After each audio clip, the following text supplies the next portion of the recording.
Hello, Drunkduckers. This is Ozone Ocean, and with me is Tantz and Bane. Hello. Hello. Hello, my Banes and my Tants. How are you doing? We are Great. good. Great, fantastic. Oh, that's brilliant. I'm so happy. I'm trying to extend the whole chat thing this time because really I just force you guys into the Quackcast straight away normally. Oh well, there we go. Now we'll have the thing song.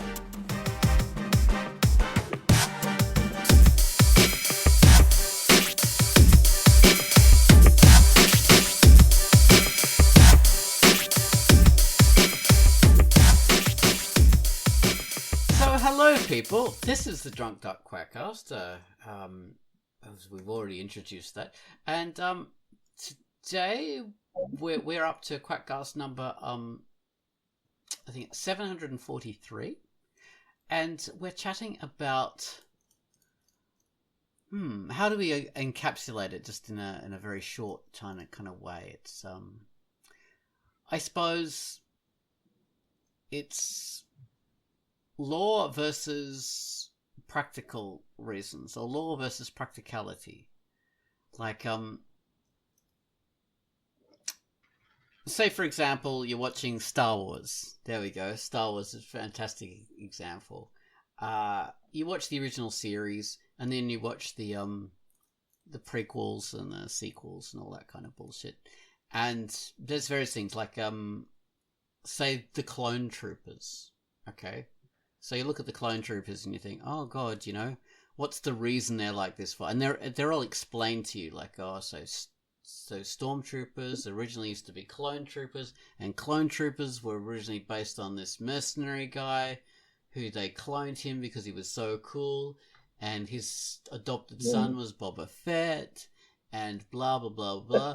And I mean, that just makes the stormtroopers so much worse. The stormtroopers were really cool originally, and then they got turned into this clone trooper bullshit, and it just ruins it, and it makes Boba Fett into a piece of crap, Like, he was this mysterious bounty hunter, and now he's this adopted son of this idiot who dies, and oh my god, it's just all there.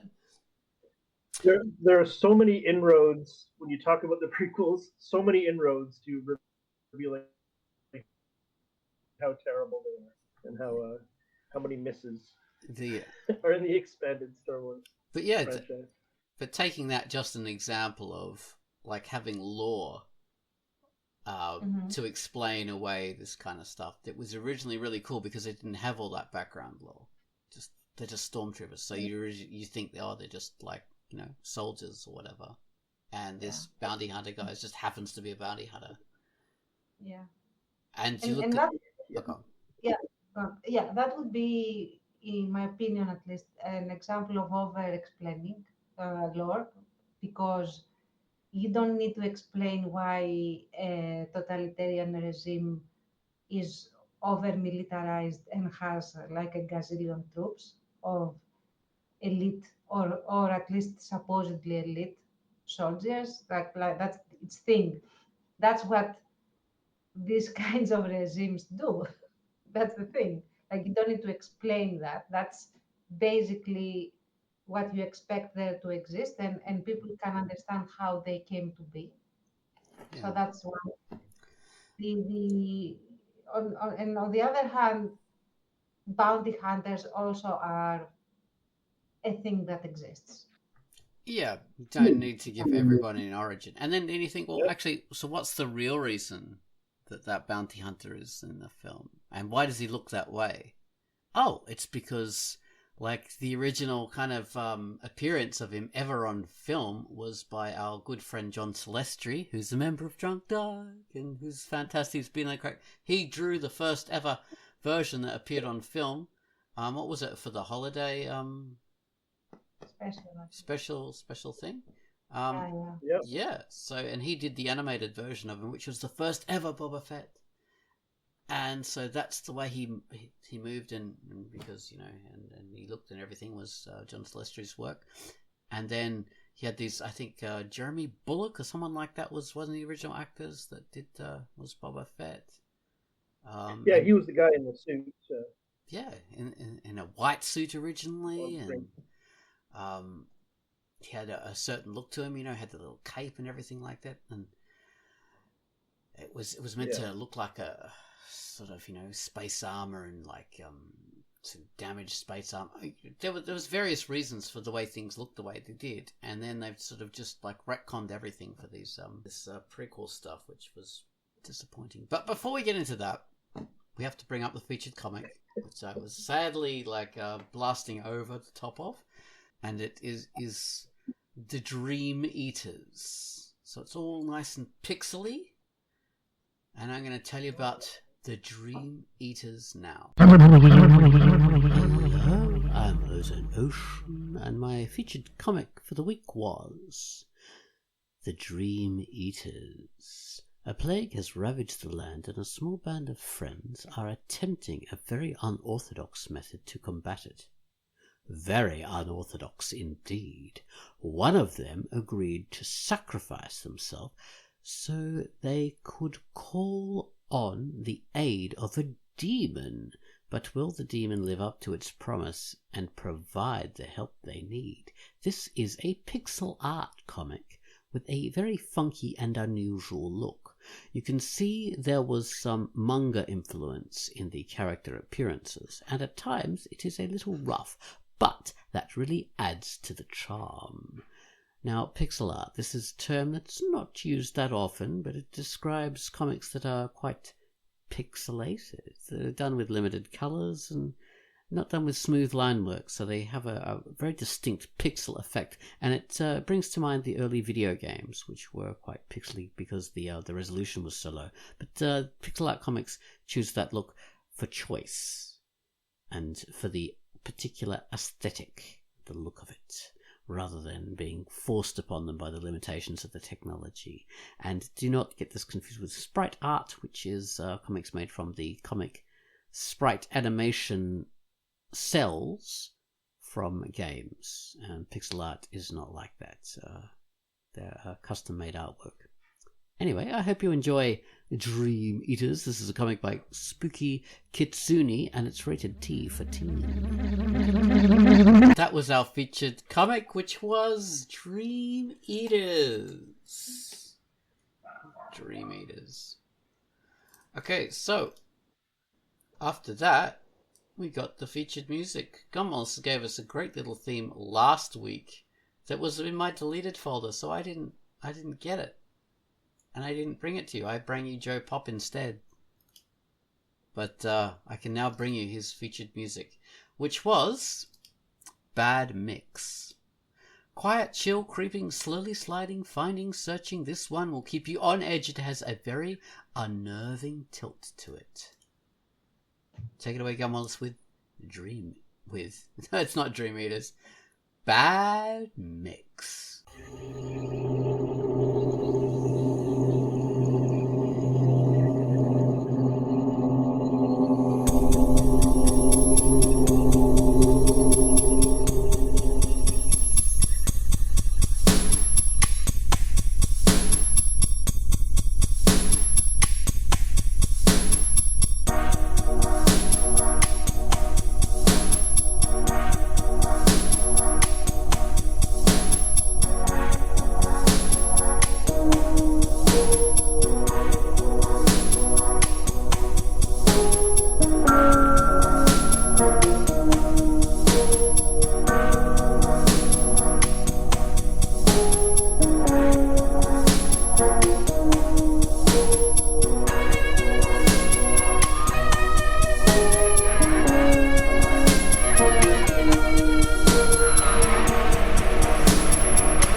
I hope you enjoyed Bad Mix there. That was a good little comic. Bad Mix by Garm Wallace, the world's greatest composer. It's actually a comic by Gabe Roach, or Gabrock. Not sure how to pronounce that. Gabrock? Gabarok. That's rated M for mature. If I was to do a German pronunciation, it would be Gabaroch. Gabaroch. Sounds good. Or an English pronunciation is Gabe Rock. Or an American pronunciation would be Gabe Rosh.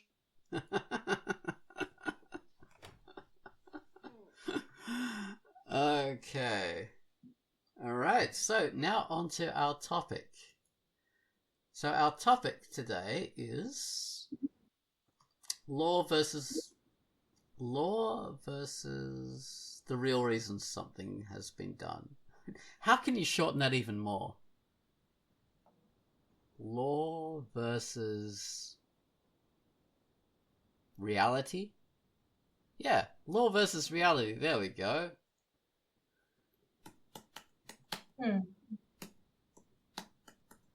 This is important, people, because I have to come up with a title for this thing that's not like 50 bloody words long. All right. Law versus reality. So yeah, I mean, you've listened to our intro, and what we've said was basically the real reason is something is done versus not necessarily the in-universe law, but the in-universe retcon law. In which case, people justifying things after the fact. So your story has this or that. Say, like Willow. Willow is a fantastic film. Val Kilmer, R.I.P. Awesome film about these little tiny people finding this little baby, and then they have to return the baby to wherever it came from, and then the baby turns out that it's going to save the whole world if they do things right, and they get this Mad Mardigan to help them along, who is this warrior. So that's a cool film. But say an example of like retconning law would be, say, if they did like a sequel, like a prequel movie or whatever, and they said, oh, actually, now the reason Mad Mardigan was so like mad is because of he got bitten by a snake, and that messed up with his brain or whatever. And the reason why Willow is like, oh, sorry, Tantz, go on. No, by a mad snake, you forgot to say. A mad snake, yeah, mad snake. And the reason why Willow is, is such a good father or whatever is because he had such a shit abusive family life, and he vowed to be a good father after that, and that's why he turned out to this. And this is the reason, like, Willow only wears like these little tunics. It's because of this, and that kind of thing. Like, just it annoys the shit out of me. You don't have to explain everything. This right. Kind of things don't need to be explained after the fact, and we're giving like extra stories and reasons for stuff to exist, especially if it doesn't really add to the story. If it doesn't really make the story even more interesting, it just makes it more trivial. You know what I mean? Like, yeah, that's well put. Actually, I didn't see the Obi-Wan series. Oh yeah, another one. I heard, I listened to some reviews of it and explanations of it, fairly in depth, and it takes like a couple of moments and a couple of scenes of dialogue from the original Star Wars trilogy and turns them into moments in the Obi-Wan prequel, like Leia realizing that the Empire is tracking them in the first Star Wars movie. That's really that happened in the Obi-Wan prequel when Leia's a kid, and it, I guess, is supposed to, it relates the two. So I guess they thought people would find it cool. I don't know if people found it cool, but it's like, oh, this is how like Leia was tracked before when she was escaping wherever with Obi-Wan. That's how she knows the Empire might track them. That's so dumb. I can't even. Yeah. It's just like, instead of Leia just being smart, now it's like this whole other thing, And it's not only that. Like, this creates like a story plot hole in the original, because if she already had experience of the Empire tracking her, then she would have, in the second time that is happening in the original, she would have had some kind of provision so that the Empire would not track her. Like, yeah, we know that the Empire tracks people or ships or whatever, and so now that we are escaping, we have to make sure that it doesn't track us. This, and not be surprised, like have a Pikachu face because she is being tracked. Oh God, the Pikachu face! I love it. Yeah. It's now I'm remembering in the original. I like I said, I didn't see Obi-Wan, but in the original, it's like they're tracking us because our escape was too easy. It's the only thing that makes sense because Mm-hmm. the escape from the Death Star was too easy. So that makes sense. But yeah, Mm-hmm. the whole prequel thing, yeah, it just sort of it complicates everything. And yeah, like why wouldn't she have warned them before? That's a good point, Tantz. Like Exactly. before they left, she'd be like, "Well, they're going to track us. We probably shouldn't go to the rebel base or whatever." I don't know. Well, Exactly. okay. In this regard, like another little thing, where we go to Bespin in The Empire Strikes Back. Bespin's the Cloud City, and we meet the amazing Lando Calrissian in his magnificent capes and all that kind of stuff. So he's the leader of this city, and you go, "Oh my God, he's the leader. That's pretty cool." Then we have this Han Solo movie, which sort of explains where Han Solo came from, and it's a flawed movie. It's not a piece of crap. It's pretty good in a lot of ways, but it did have some bad things in it. And one of the bad things was turning Landau Calrissian into this polysexual fop. So they explain the reason why he wears the capes. It's because I heard he's about that too. Yeah. it's because he's an incredible fop, and he's like, oh, I have to have my cape. Oh, I have to look good in a certain way. And he's sort of in love with this robot that he has in his ship, and that's another aspect of him loving his cape. And that's explaining a thing that didn't need to be explained, and explaining it in the wrong way. You don't have to explain why he wears a cape, because when we see him in Bespin as the leader of the Cloud City, he wears a cape for the office because he's the leader of the city. Right. Yeah, and even if there's also another thing when you over explain things, that when you show and tell something, and the show doesn't necessarily completely jive with the tell, you are undermining your character design a lot. So, for example, I'm thinking, since we are on the Star Wars rant bandwagon right now, the whole thing with who shot first, uh, Yeah. Han Solo or Grido, if I remember right, the name. So you are not supposed to provide an answer to this. The whole brilliance of the matter is that it's not absolutely clear who shot first.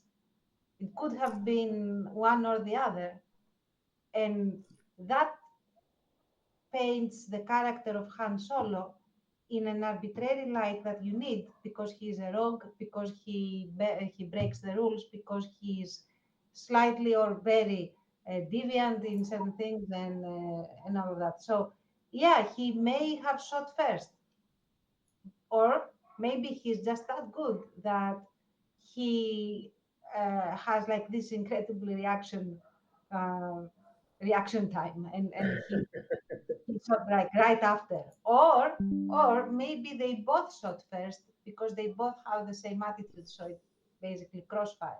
So and that is something that you should leave unexplained, because then it adds to the character's like chaos element, first of all, and also the fact that he lives in this situation, in this lifestyle, that where a lot of things are arbitrary. So when you give an answer you take that away from Yeah, him. So that's true. yeah. I mean, take it from the horse's mouth when Harrison Ford is asked about that. You can imagine what his answer is if you know Harrison Ford.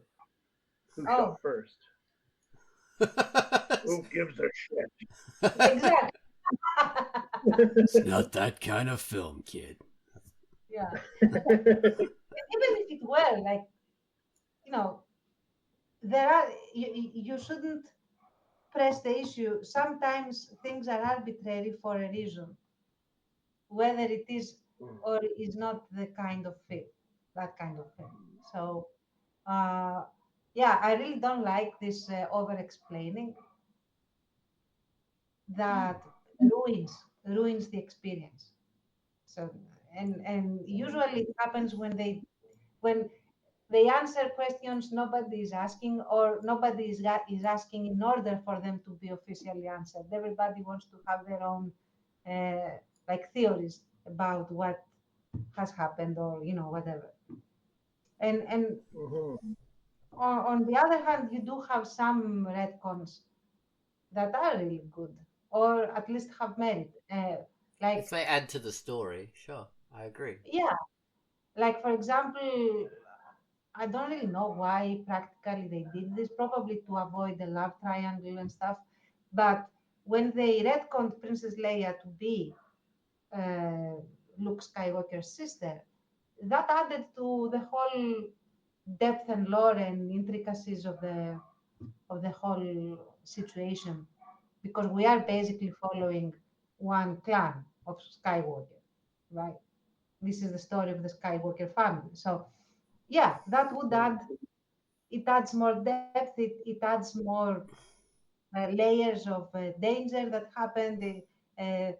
It gives more for the characters to interact over as family members on one hand, and it also makes the love affair very straightforward, and Leia doesn't have to choose basically. Right. So, Yeah. um, Same with the Yeah, it ties retcon it of all off with the foe, sort of. yeah. Same with the retcon of Finishes the whole trilogy with a Canadian. same with the retcon of Vader being Luke's father. hmm, That changed things in a certain way that made it more interesting. yeah, It's unexpected. And people go, oh no, but he was always intended. No, no, he wasn't always intended. He was originally written as just a general. He wasn't even written as the powerful force that he was.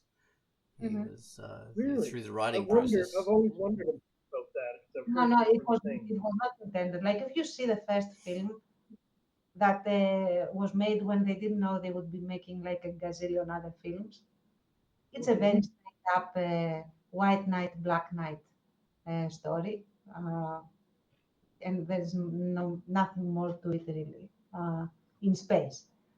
Right. But this thing and the fact that because of this retcon that Vader is his father, um, makes a liar out of Obi-Wan in the first film, that adds Yeah. nuance and more gray to Obi-Wan, which you Right. can you like nobody is like completely straight laced, or usually is anyway. So you have, okay, yeah, the dude lied to him, and you can argue that he lied to the boy because it would break him if he knew that my dad is a genocidal maniac, or it also would make him perhaps shy away from the force, a whole range of things. So he twisted the truth to have some truth in it, like your dad is dead basically because he became a Sith and he's not light anymore. Uh, and also he lied because he was serving the end goal of having him be the chosen one in the end. Yeah. Hmm, So that exactly. It changes. Yeah. It adds to the story. exactly. It does, yeah, and it was something not even the actors knew was going to happen. They were was surprising to the actors when it happened, which I've heard. Yeah. Exactly. Well, I knew that. Like, I'm thinking, other than George Lucas, pretty much nobody knew until they shot that scene in The Empire Strikes Back, and I told Mark Hamill. Yeah, it's interesting. I mean, I know, like, it's very obvious that the Leia thing was a last-minute change and a retcon, but that's interesting about the Vader thing. Yeah, I mean, I know that he thought maybe he'd only be making one movie. There was no guarantee that there would be any more than one. Right? Exactly. Yeah. He did keep Darth Vader alive, obviously, purposely there at the end.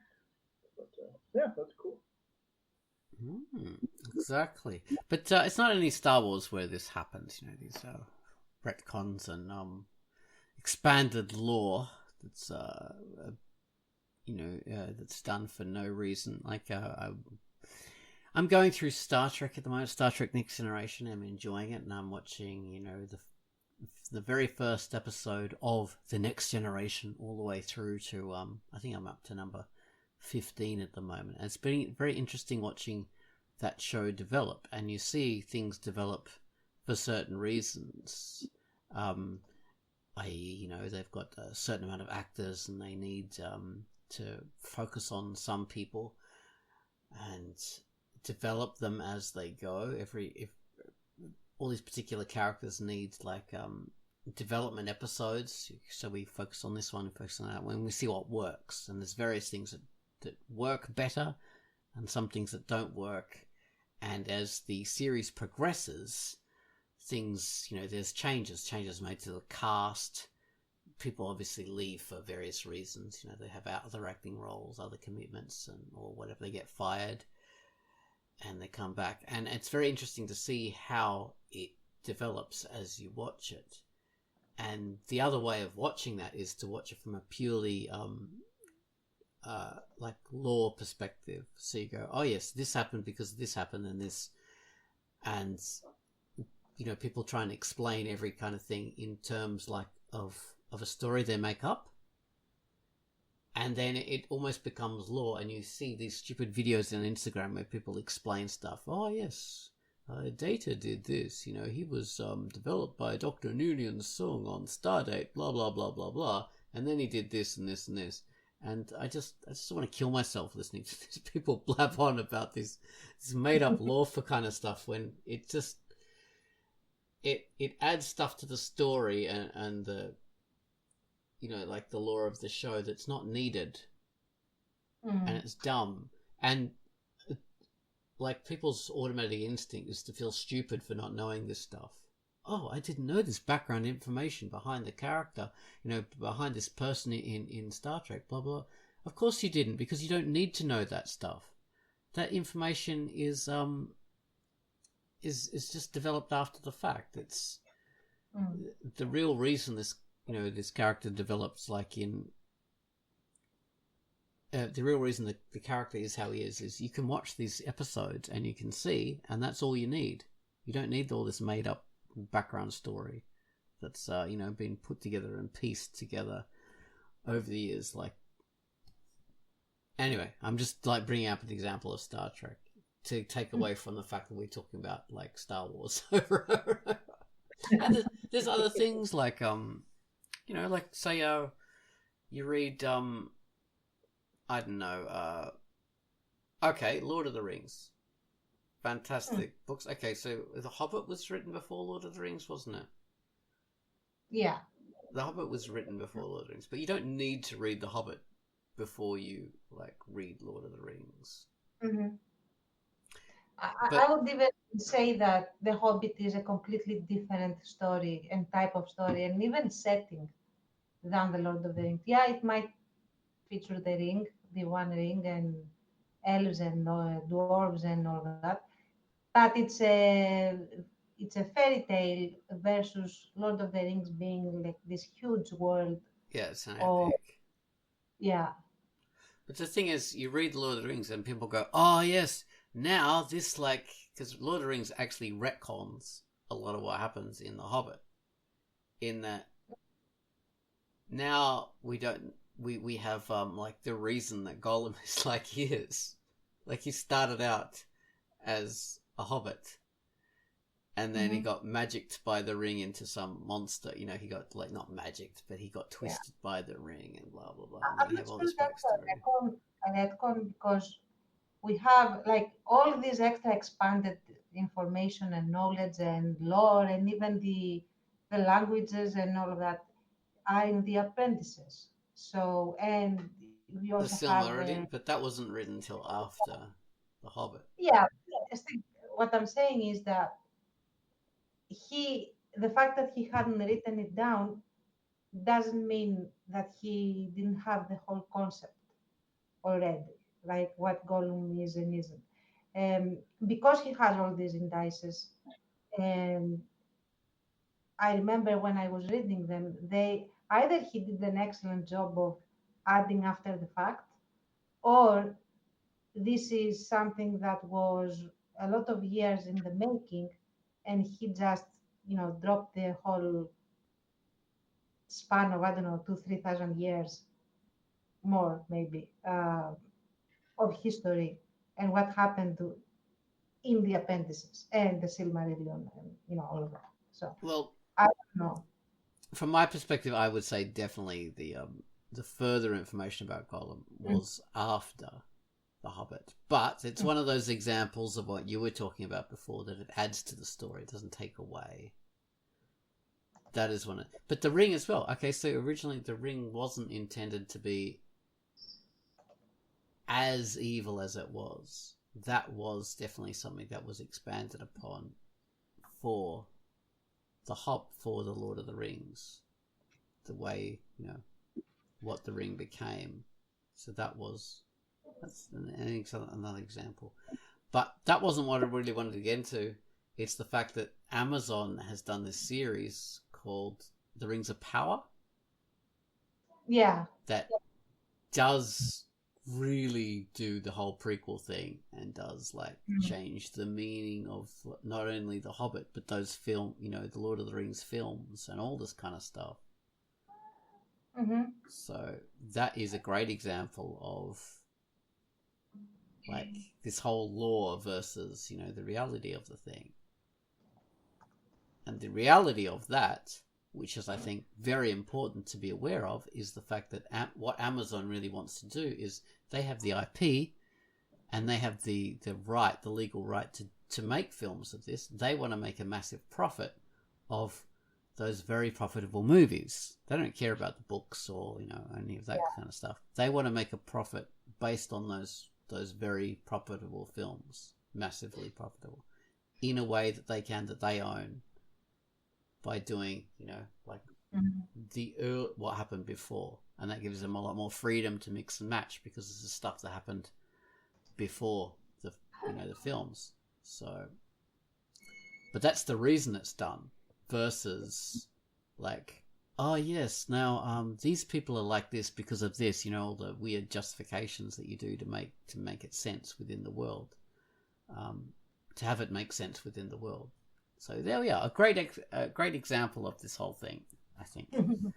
And I would say I haven't seen Rings of Power, so I don't know, and I have very little motivation of finding out, I have to say. But if we assume that The Hobbit was the original work, and then afterwards Tolkien sat down, expanded in everything, and it erupted into this huge world with this incredibly long history, blah, all the characters, what have everything, uh, versus what I hear, which I again don't know if it is true, but assuming it is true, that the Rings of Power do not offer good retcons. Like they give backgrounds, or the way they present the backgrounds, they are not very well done or well constructed about the characters, or they add characters that are still a little bit shoehorned in and all of that. So assuming that that is true, you have a good example of adding lore and expanding in a universe, and a bad example of how to do that. Exactly. Exactly. Well, I mean, it's very popular these days to do this stuff. I mean, and the real reason for that isn't because we want to have people adding lore to stories. The real reason for having um, prequels and reboots is because studios are very shy of investing in new properties because they don't think it'll be profitable. So they're investing in tried and true IPs and working out ways they can milk extra money from them Mm-hmm. in safe ways without losing too much money. So that is the reason we have this stuff, and it's very important to be aware of it because that really explains the reason for this stuff in a more sensible, realistic way. I mean, it's like the real reason for pseudoscience to exist. People go, "Oh yes, look, the reason why water divining exists is because the ley lines of the world and the sticks align with this these fields, and it makes the sticks go down, and certain people are just more aware of it than the others." No, the real reason water divining exists is because there's water everywhere under the ground, and we have idiomatic motion, which makes you automatically vibrate and move all the time, and these if you hold sticks or whatever, it's like responds to your idiomatic movements, and if you think it's going down, then you'll increase that motion, and you'll imagine that it's pointing to water, and you'll dig, and like oftentimes you'll find water, and it's not because of the magic powers of the stuff, it's just because of normal human factors. So there we are. That's a law versus reality of the thing, and I think it's more important to know the reality than it is to know the law. It informs you more about how the world really works. We have cultural beliefs based on because we're predisposed to believe in magic, and we want to believe in magic. We want to believe in homeopathy and tarot cards and Ouija boards and all this kind of bullshit. But the reality is slightly different. So yeah, that's a bit of a tangent, but it does apply because it's the same reason that kind of stuff is appealing. Is the same reason this stuff is appealing in stories. Because like one of the things is if you do like a prequel and you make people watch those in like order, like you make people watch the prequel and then you make them watch the original and then you make them watch sequels, their minds will automatically create a narrative that make these things connect, and if they don't connect, then they'll make up reasons in their brain for why they connect. That's what happens, and often those reasons are a bit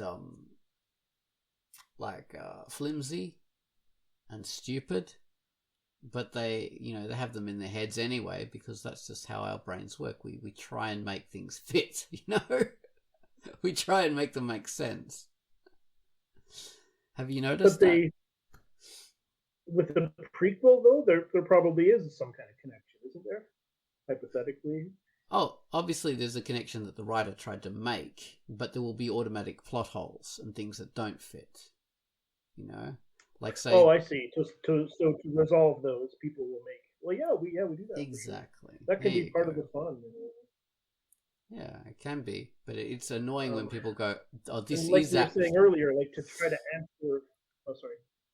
Oh, I was just saying it's annoying when people go, their little way of their brain is trying to make sense of the plot hole, and then they go, "No, this is the law. This is actually what happened," and that can become very annoying to me. Versus the fact that no, that's you've automatically done that in your brain to try and make it fit, but the reality is this was made afterwards, so you're going to have plot holes. Sorry, go on, what we say? Yeah, I guess I don't really have a problem with that. I think it becomes an issue for me when future movies or episodes try to answer those questions, and it's strained. Sometimes it has a nice place in books. As far as fandom, like getting all worked up about that stuff, that's probably way bigger now in the age of the internet, and I don't see a lot of it personally anymore because I'm elderly. But Baines, you're only like 35. God's sake, man. I know, but I just feel old, you know. And yes, I look 19. I know but still. No, yeah, like I don't really have. That's the way the brain works, and that's part of the fun for me to do it privately. I mean, to argue about it, I definitely see how that could be annoying, and I try not to look at that stuff anymore. But I can't think of a specific example of something where I've tried to, like I've created a. Oh, I know one. So Han Solo. I'm so sorry because Star Wars is just the easiest one to go back to. Back to the Future as well. I want to hear your stuff Uh-huh. about Back to the Future. Or Back to the Future. Yeah, explaining that is tough. But in Star Wars, Han Solo in Empire Strikes Back is leaving to go because he has to pay off Jabba the Hutt, and they've been too occupied running from the Empire, running from bounty hunters, for him to go back. So now at the beginning of that movie, he has to leave. He's leaving the rebels.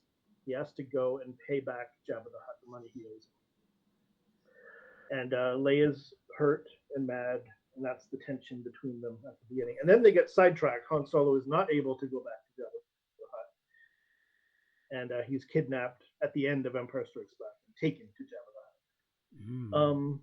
So the question, even as a kid, I think I had the like my thought was, well, can't you just go drop off the money and then come back? What's the problem? You know, these ships go across the galaxy, don't they? Like, what's the issue here? So in my brain, and I don't know if this has ever been done in a book or anywhere else to fill in this gap. I don't know if anyone else has even asked this question. I'm sure people have.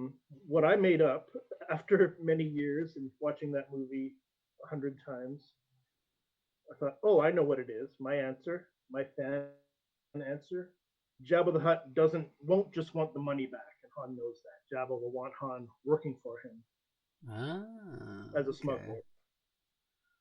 So Yeah. that would be my fan answer. That reminds me. That makes sense. Since it's been all Star Wars, I'll give an example from a different IP that I really like, which is Avatar: The Last Airbender, the cartoon series. Okay, nothing else exists except the cartoon series. So in the cartoon series, we are shown at the finale of the second season, which is like the darkest hour. It is the point, the lowest point of the team, right? Where Ang, who is the avatar, goes into the avatar state, and then Azula, who is the one of the villains, and she is like a firebender and prodigy princess, sort of, shoots a lightning at him because firebenders can do that. So he shoots a lightning at him, and she basically kills him. Uh, and he gets saved only because one of his friends, Katara, has like this magic water, like this enhanced water thing that is more healing than normal water because as a waterbender, she heals with water, right? So, and even with that water, he takes something like a few months to wake up and be around again. So much so that the kid is bald, like he shaves his head because it's part of his culture. But when he wakes up, he has hair. So that's how long he was unconscious. Oh, Right. Okay. So, things happen, blah, blah, blah. So we have the prince of the Fire Nation, who is the brother of Azula. He eventually, spoiler alert, I guess, after I don't know how many years, he flips and he joins the Avatar. And there is this, in the finale, in the third season, there is this a big showdown between the siblings, between him and his sister, who is supposedly, and she has always been better than him in everything, especially in firebending, and she knows how to shoot lightning, and he doesn't. but he has learned how to redirect lightning and stuff. It's a lot, very significant lore for the siblings and all of that. It's excellent character building. Highly recommend. Anyway, but for whatever reason, I'm not going to go into the particulars. She manages to actually land a hit. She shoots him with a lightning.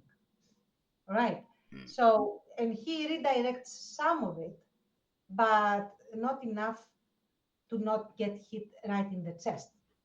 Yeah. So, and Katara, who is the waterbender that went to all this trouble to do the same thing for the Avatar, she heals him with regular water in like 5 minutes because and we are at the finale and we do not have time to let him heal normally, I guess.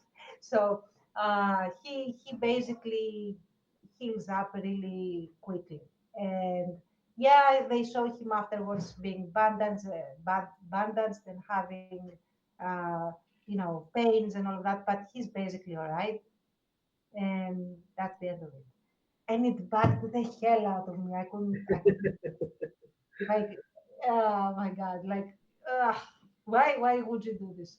So I had to write this entire like fan fiction thing where I explain why this happened and why actually it wasn't a full heal, and they had to do this huge healing thing afterwards because he collapses and all of that.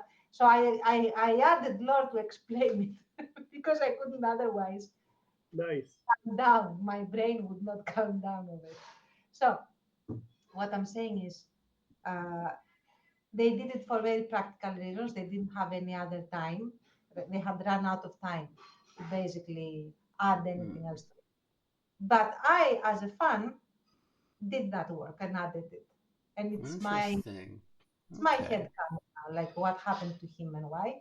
And there are people that enjoy it, and Hmm. it's my head canon too now.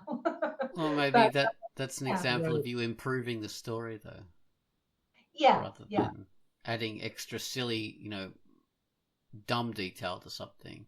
This is like good detail. It's like Oh, yeah, story, yeah. But meaningful stuff. yeah, I was talking about, the practical reason why Hmm. they did this because they literally had no more time to Yeah. add. Yeah. And we see this all the time. Say in the fantastic the series Neon Genesis Evangelion that people love. Mm. Abbott Nihil, who used to be a member of Drunkduck, he still sort of is. He's one of our patrons. Even so, great guy. He loved this series. It's one of his favorite ever series. It's about these giant robots fighting these creatures called angels that come to Earth, and they're trying to bring about some sort of third event or whatever, the second coming of, like some kind of connection with God or whatever. It's this weird story. But I think the original series of this only had about 12 episodes or 13 episodes or something. And the thing is, they spent a hell of a lot of money on this series, but they ran out of it towards the end. And I think the guy who was behind it sort of had some sort of mental breakdown and couldn't work on it anymore.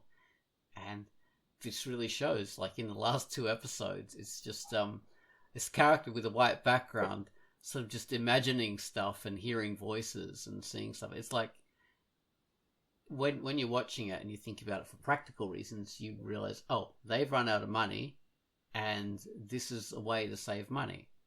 Mm. But for someone like Yeah. Abbott Nihil, which loved it, and he loves those last two episodes even more, for him, he looks at it in a very different way. He looks at it with the way the original creator intended. So, okay, so this character is in this white space because he's now closed in on his own mind, and nothing else exists for him except for what he can imagine and what his thoughts, what he can remember and that kind of stuff. And because this world is being invaded by these angels and being changed, like maybe nothing exists except for what he can imagine, what he thinks. So that was his kind of way of interpreting it, and a lot of people interpret it that way. But yeah, the cold reality was that there was no more money, and the creator was like a nervous breakdown.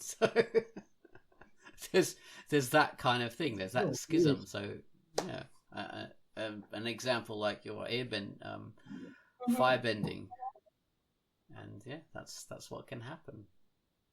And sometimes, when you are short for money, you might come up with solutions that are better than the original. Like you have to cut Right. corners, and that gives more streamlined, more economical explanations for certain things, and it might feel better. Like I don't have an example right now in my head, but uh, I'm pretty sure that that is the case in some, at least. So.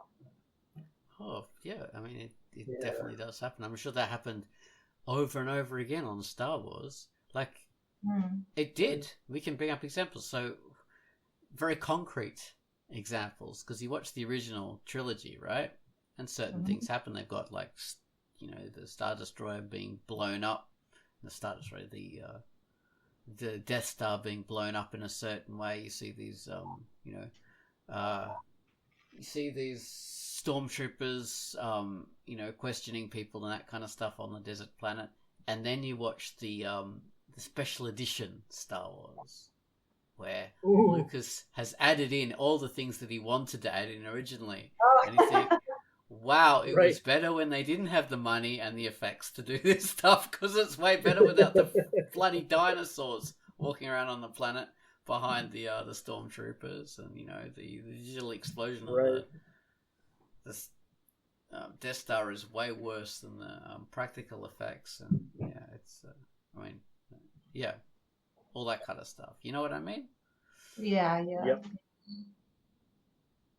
So yeah, it's like you say, having not enough money and not enough time can result in much better results Yeah. than when you Mhm. do have that and you've got all the money in the world, you come up with crap.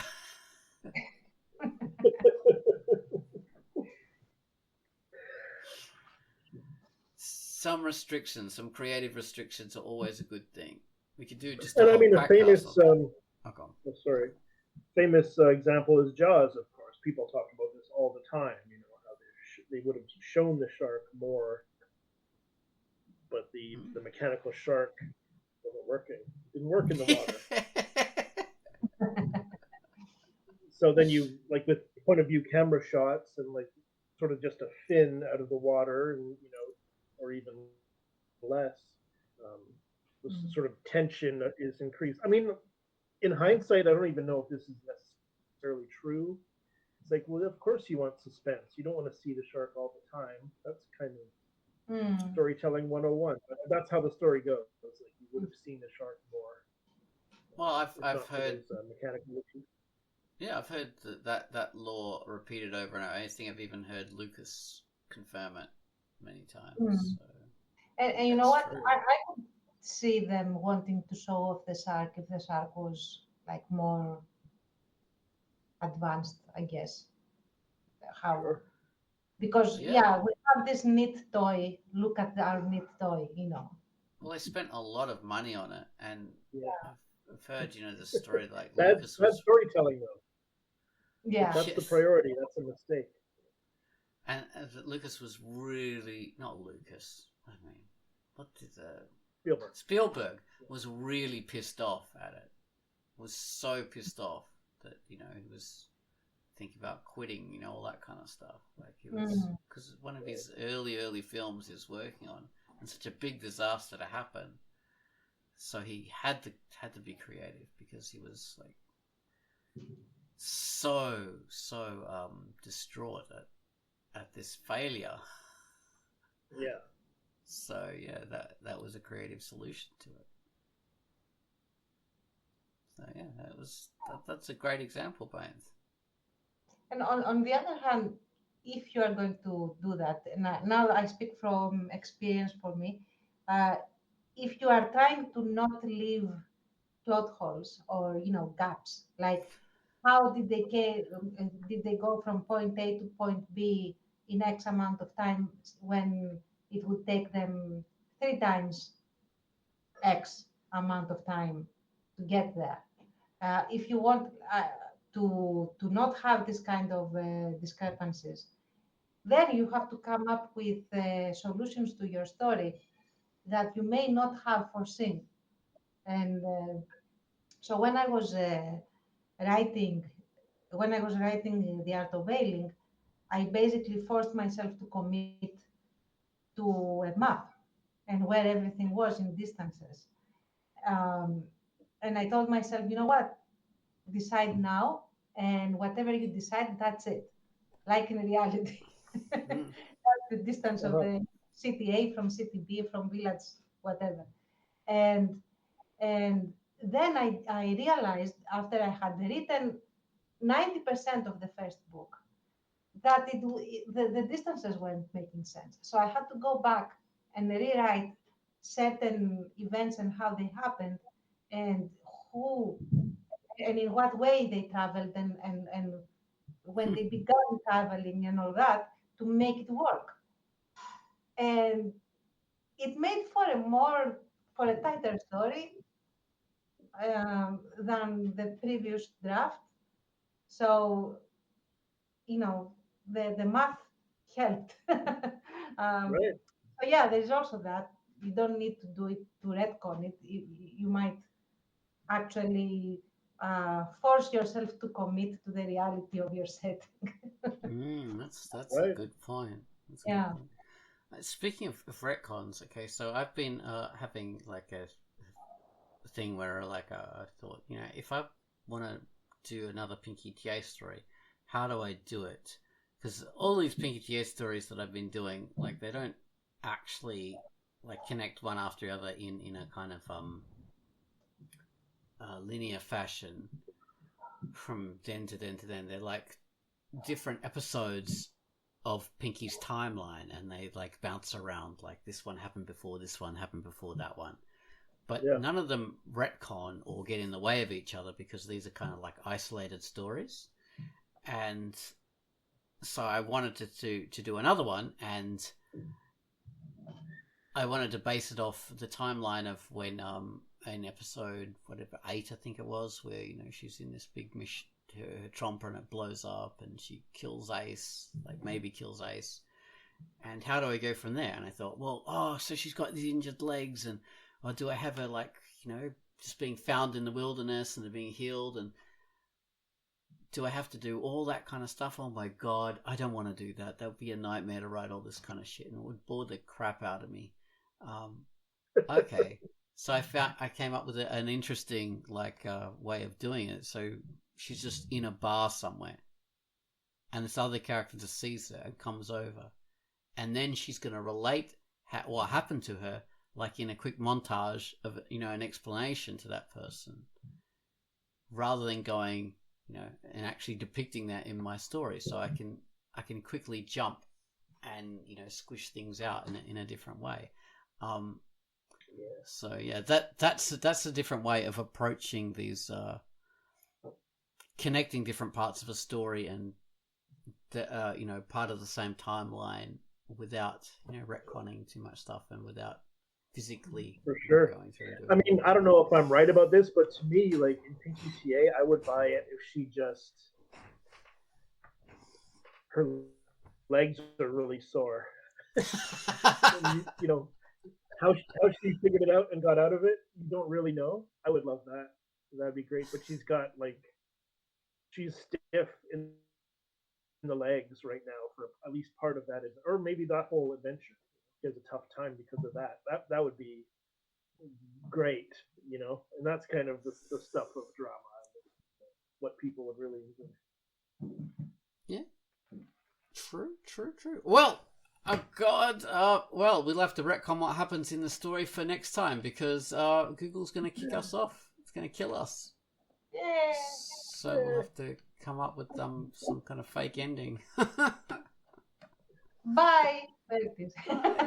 Thanks for Bye-bye. listening to our Quackcast number 743.